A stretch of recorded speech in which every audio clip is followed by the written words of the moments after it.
로마서 1장 볼게요. 신약성경 로마서 1장 8에서 15절까지만 보겠습니다. 로마서 1장 8에서 15절. 제가 가진 성경은 신약성경 239쪽쯤 있습니다. 239쪽, 240쪽쯤 있습니다. 로마서 1장 8에서 15절까지 보겠습니다.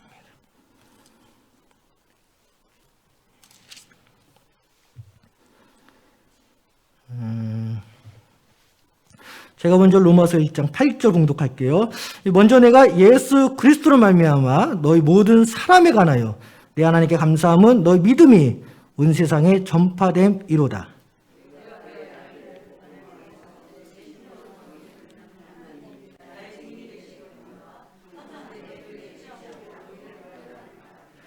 어떻게 하든지 이제 하나님 뜻 안에서 너희에게로 나아갈 좋은 길 얻기를 구하노라.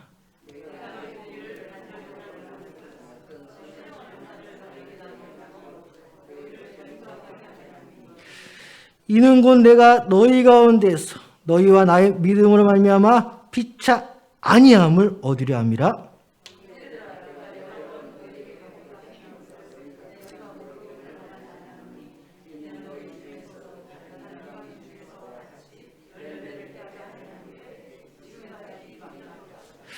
헬라인이나 야만인이나 지혜 있는 자나 어리석은 자에게 다 내가 빚진 자라. 15절 다 함께. 그러므로 나는 할 수 있는 대로 로마에 있는 너희에게도 복음 전하기를 원하노라. 아멘.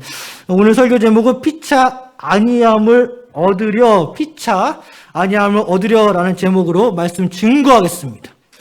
사도 바울은 오늘 본문을 통하여 로마 교회를 향해 자신의 마음을 전달했습니다.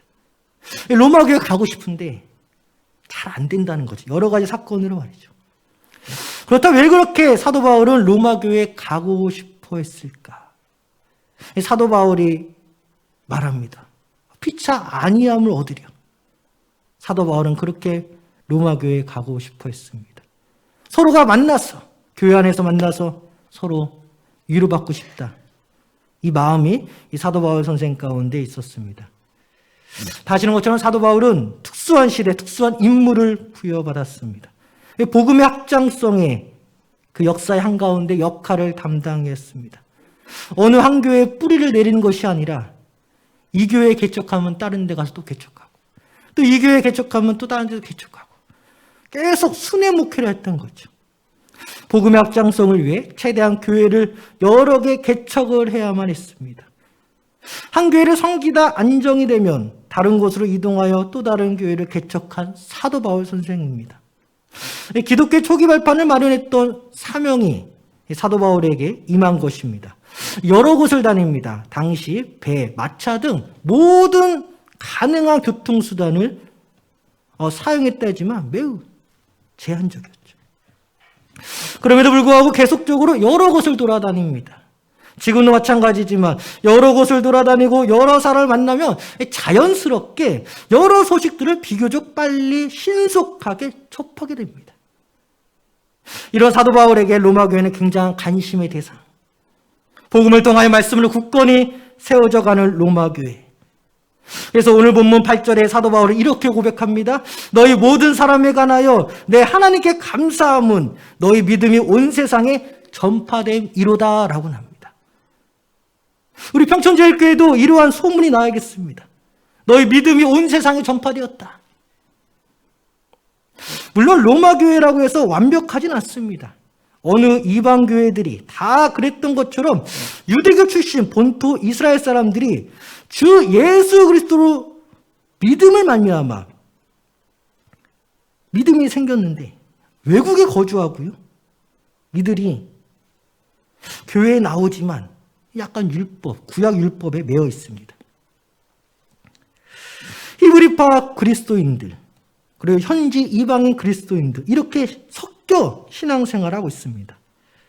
어쨌든 간에 사도 바울은 로마 교회를 향해 기도한다고 했는데 어느 정도까지 기도하냐? 본문 9절 항상 내 기도에 쉬지 않고 너희를 말하며 사도 바울 선생이 매일같이 기도하는데 로마 교회를 향해서 매일같이 너희를 위해 기도한다. 더 나아가 10절 어떻게 하든지 이제 하나님의 뜻 안에서 너희에게 나아갈 좋은 길 얻기를 구하노라 하고 나옵니다. 그렇습니다. 기도하면은 그에게 가고 싶은 거예요. 기도하면 그가 보고 싶은 거예요.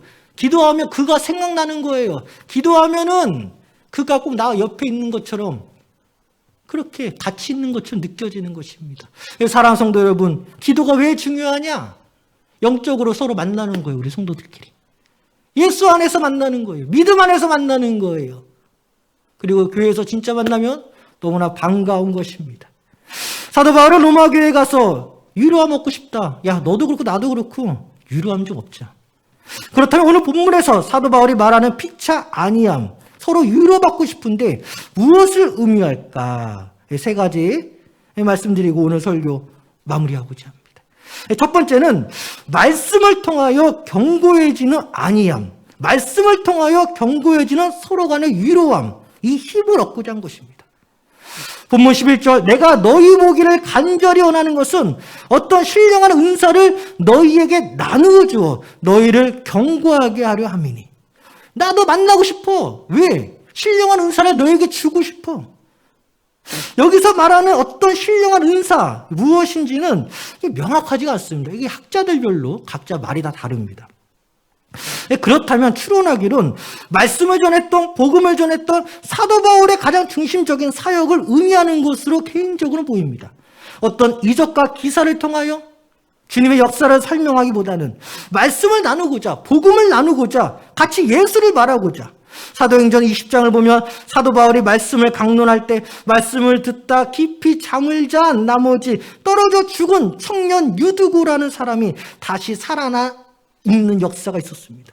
이러한 이적과 기사가 아닌 말씀으로 나눔으로써 서로 피차 아니함을 얻고 본문 11절 끝에 말씀처럼 로마 교회 교인들을 견고하게 하려고 했던 것으로 보이기도 합니다. 영어 성경에는 이 견고하게 하려 한다라는 구절이 힘을 가하게 한다라고 이해되기도 합니다. 말씀은 곧 우리의 위로요, 영적인 힘을 강하게 하는 절대적인 무기일 것입니다. 물론 저는 여기서 말씀이라 생각했지만 신령한 은사라는 것이 그 무엇이 사도 바울 선생이 주고자 했다? 같이 기도도 하고 싶다. 같이 말씀을 나누고 싶다. 같이 복음을 듣고 싶다. 같이 복음을 말하고 싶다. 같이 예수를 말하고 싶다. 너와 내가 믿음 안에서 서로 위로함을 얻되 힘을 얻고자 한다. 바로 만남을 통하여서 말씀과 복음과 기도와 주를 향한 영광을 서로 나누어 서로 위로하고 싶다. 이것으로 저는 이해하고 있습니다. 사랑하는 성도 여러분, 우리가 만나는 것마다 위로함 받는데 그 대화가 어떻게 진행되어야 되냐? 바로 오직 예수의 대화가 있어야 된다는 거죠. 오직 복음과 말씀의 대화가 있어야 된다는 거죠. 오직 기도의 대화가 있어야 된다는 거죠. 나 너를 위해 기도했어. 너도 나를 위해 기도했어. 서로 기도해 준다고 했을 때 얼마나 큰 힘이 되는지 모르겠습니다. 할렐루야. 이 둘째는 열매를 맺음으로 말미암아 위로함을 얻고자 한 것으로 보입니다. 본문 13절 중반 이는 너희가 모르기를 원하지 않으니 너희 모르지 마. 이는 너희 중에서도 다른 이방인 중에서와 같이 열매를 맺게 하려 함이로되. 나 너희 로마 교회 가고 싶어. 왜? 너희에게 열매를 맺게끔 내가 도와주고 싶어. 사도 바울은 오늘 설교 서론에서 언급하였듯이 여러 곳을 많이 다녀봤기에 나름대로 선교 현장에서 나름대로 막 개척한 교회 현장에서 이 각양각색의 열매를 맺는 역사를 보고 들어왔습니다. 사도 바울은 로마 교회를 향하여 더 열매 맺기를 소망한다라는 것입니다. 그렇습니다. 사랑하는 성도 여러분, 교회가 어떨 때 힘이 더해지냐? 교회가 어떨 때 더 큰 위로를 받냐? 바로 그 교회가 부흥할 때, 그 교회가 성장할 때, 그 교회가 열매를 맺을 때 그 교회는 힘이 있어지고 말씀에 견고해지며 무성도들 간에, 인근 동네들 간에 그 믿음이 소문난다라는 거예요. 부흥. 믿음으로 견고해지면, 말씀으로 힘을 강하게 하였다면 열매를 맺어야 하는 것이 당연한 것입니다. 믿음이 있고 말씀이 있습니다. 열매가 없다? 그건 아니에요. 믿음이 있고 말씀이 있으면, 기도가 있으면 분명히 그 교회는 열매를 맺습니다. 분명히 성장합니다. 분명히 부흥을 합니다.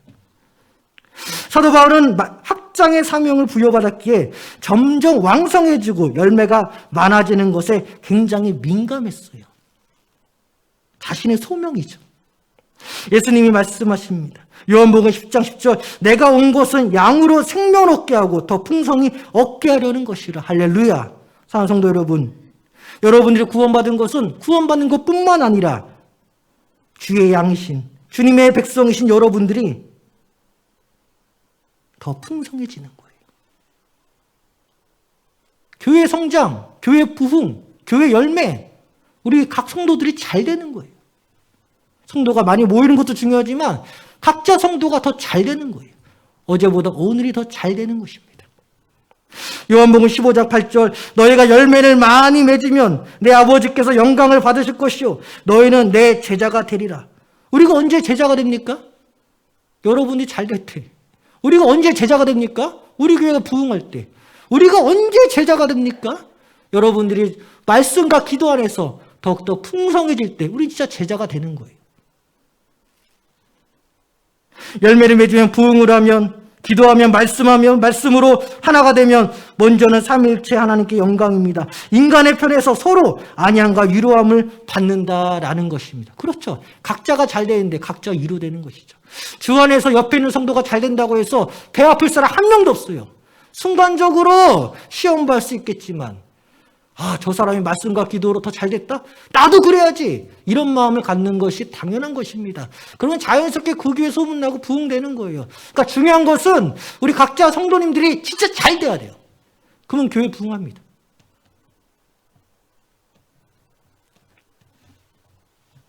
마지막 세 번째, 복음의 반복성, 안이함, 그리고 위로를 얻게 된다. 택함 받은 백성, 복음으로 반복적 듣는다라는 거예요. 우리가 복음이 질리지가 않아요. 항상 새롭고 은혜롭죠. 오늘도 예수, 내일도 예수. 이런 면에서 복음과 설교는 이 반복성과 영원성이라는 특징을 갖고 있습니다. 이미 복음을 받아들이고 믿음으로 굳건히 서 간다는 소문이 난 로마교회 교인들인데 왜 또 복음을 말했을까? 이미 잘하고 있는데 왜 복음을 말하고 있을까? 그렇죠. 복음은 매일이고 더 잘 되라고 복음을 더 외치는 것입니다. 이런 사도 바울이 매일같이 복음이 외쳐지는 로마 교회 가운데 나 너희 교회 가서 같이 위로받고 싶어. 사랑하는 성도 여러분, 언제 위로받냐? 오늘도 내일도 예수 외치는 자들께 모일 때 위로받는 거예요.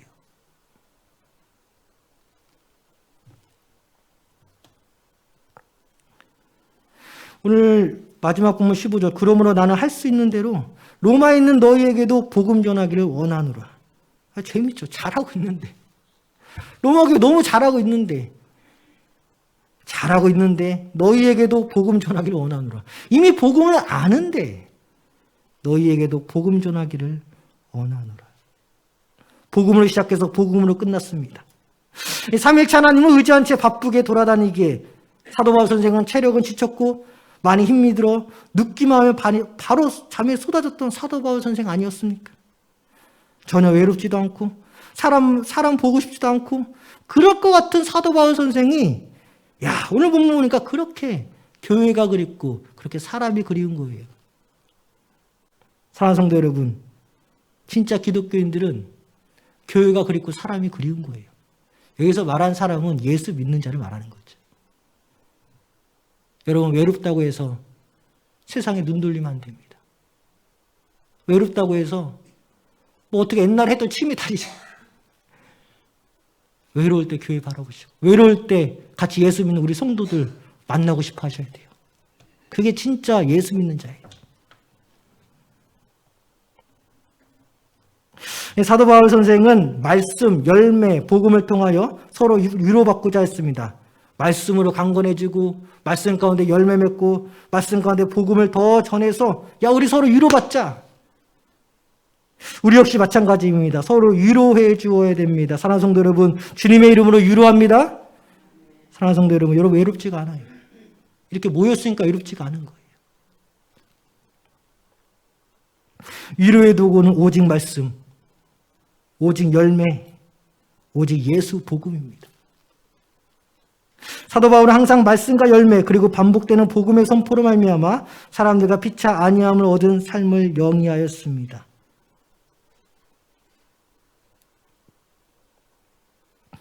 우리는 모여야 되는 거죠. 위로받기 위해서.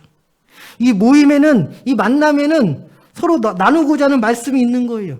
열매를 맺고자 하는 목표가 있는 거예요. 또다시 복음을 나눔으로써 위로를 받는 것입니다. 기독교인들의 모임과 만남은 단순하지만 그 가운데는 하늘로부터 내려오는 위로하심이 있는 것입니다. 사랑하는 성도 여러분, 그래서 이 목장 모임이 중요한 거예요. 목장 모임이 아주 감사한 것입니다. 제가 일본 오사카에 있는 선교사님 뵈러 이렇게 2번 왔다 갔다 한 적이 있습니다. 여름 휴가를 맞이해서. 참, 우리가 봤을 때는 일본 교회가 좀 연약해 보일 수 있겠지만, 그 연약해 보이는 일본 교회가 그 한여름인데, 거기도 목장 모임을 하고 있더라고요. 대단하더라고요. 근데 참 그 일본 교회 현지 선교사님, 현지 담임 목사님께 죄송하지만 내가 잘 못 알아들으니까 잠깐 참관할 수 있었는데 못 알아들으니까 자꾸 이제 통역해 주느라고 목장 모임에 저 때문에 좀 방해를 받았던 것 같아요. 너무 죄송하더라고요. 그리고 뭐 밥도 사주시고 그래서 참 이렇게 마음이 참 그랬는데 재미있는 거는 그 연약해 보이는 일본 교회지만 목장 모임 때 굉장히 솔직하더라고요. 놀랐어요. 여기서 그 내용을 말할 수는 없지만 굉장히 놀랐습니다. 자기네가 느꼈던 생활의 삶 속에서, 직장의 삶 속에서 느꼈던 걸 솔직하게 얘기를 하더라고요. 그러면 서로 예수의 이름으로 서로 위로하고 있더라고요. 감사하더라고요. 정말 감사하더라고요.